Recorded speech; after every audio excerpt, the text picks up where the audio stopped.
Yes, today we continue our travels across the Tumen region in Siberia. Our next destination is Tobolsk, a small provincial town with a rich and spiritual history and culture.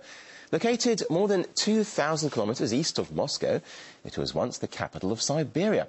Today, while it may have lost its influence, there are still reminders of its wealthy past, with memories of the last Russian Tsar and exiled rebel aristocrats. Well, Igor Ogorodnev is there for us now, live. Igor, Tobolsk is most known for events in the 19th and 20th centuries, but what do we know about its earlier history? Well, its earlier history is just as fascinating and just as important. Tobolsk was a key point in Russia's conquest and colonization of Siberia. This was happening in the second half of the 16th century and was led by this legendary figure called Yermak. We do not quite know who Yermak was. He might have been a Cossack early in his life. He might have been an outlaw. But in any case, he led this expedition into Siberia and conquered a huge portion of it and kind of set the foundation for Russia's further expansion and, in a way, for its wealth in the 20th and the 21st centuries too, because with all of the resources which are contained in this part of the world. Now, in a way, this conquest is quite similar to the colonization of America by the Spanish. It was a small group of well-armed people conquering much larger opposition which didn't have the same sophisticated technology. But the one key difference between the attitudes to what happened in America and what happened in Russia is that most Russians still seem to take a lot of pride in what happened. They seem to take a lot of pride in the conquest and colonization. There doesn't seem to be the same desire to apologize for the actions of the past. So it's a kind of a less controversial issue, and Yermak, the person who led this kind of conquest and who passed through the city of Tobolsk on his way, is still widely celebrated. Now, for a wider overview of the history of Tobolsk, here is my report. It's perched atop a giant rock, and the view from the Tobolsk Kremlin stretches as far as the eye can see.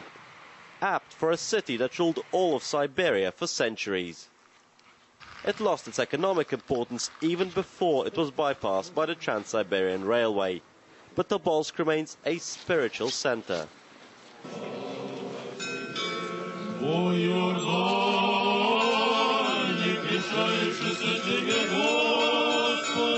Scenes like these are a yearly occurrence. Thousands of Orthodox worshippers dip themselves in blessed water to commemorate the baptism of Jesus.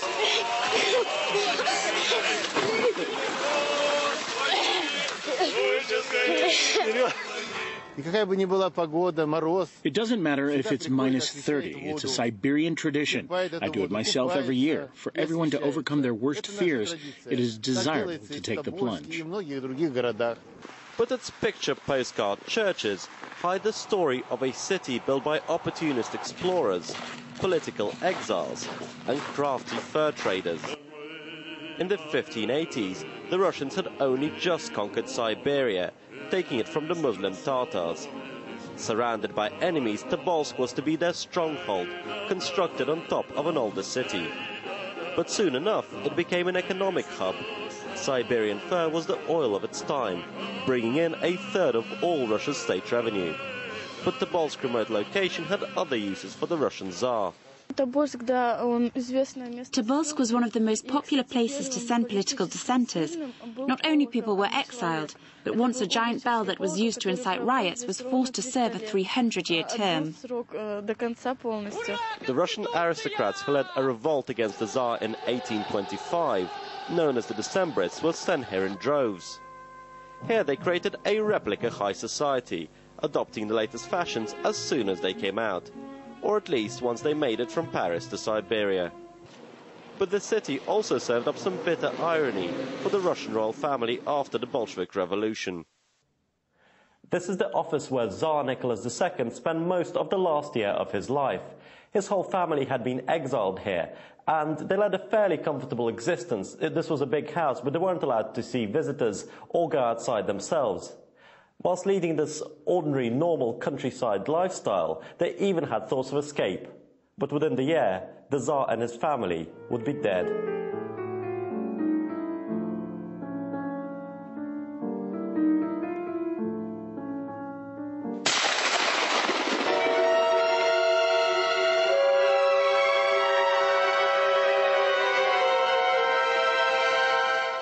In Soviet times, with the city's grand history forgotten, Tobolsk became just another provincial town. Now it hopes to reinvent itself as a winter wonderland and an arts and crafts capital. Minsalim Temirgaziev is a renowned bone carver and spiritualist.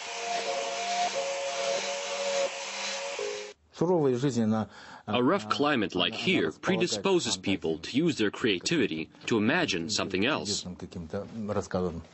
Tobolsk will never regain its political significance, but its streets will always echo with glories past. And that will likely provide the livelihood for its inhabitants in the future. I'm standing next to Yulia Vorotnikova, who works at the Tobolsk Social Pedagogical Academy. And Yulia, tell me, I was just saying about how important Tobolsk was culturally and historically. I mean, as somebody who actually lives there, would you agree? Yeah, I absolutely agree with it, because Tobolsk was a unique city where first school appeared in Siberia, where the first theater appeared again here, and precisely the first school there was the Catholic school, and only children from clergy could have a chance to study there, and they studied a lot of subjects which were devoted to the history and to the culture, and now still this school is functioning, and it is one of the key feature of our city, where there is a mix of traditional culture and urban culture.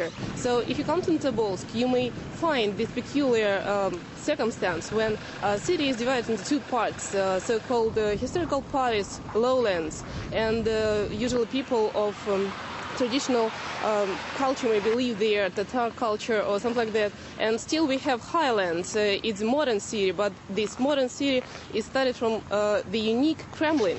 You know that Tobolsk is famous for white stone Kremlin. Absolutely. Well, but do you think it's possible to attract tourists to come to such a remote location simply to see the Kremlin and to see this unique kind of social mix that you have? Or do you think this will be a difficult task?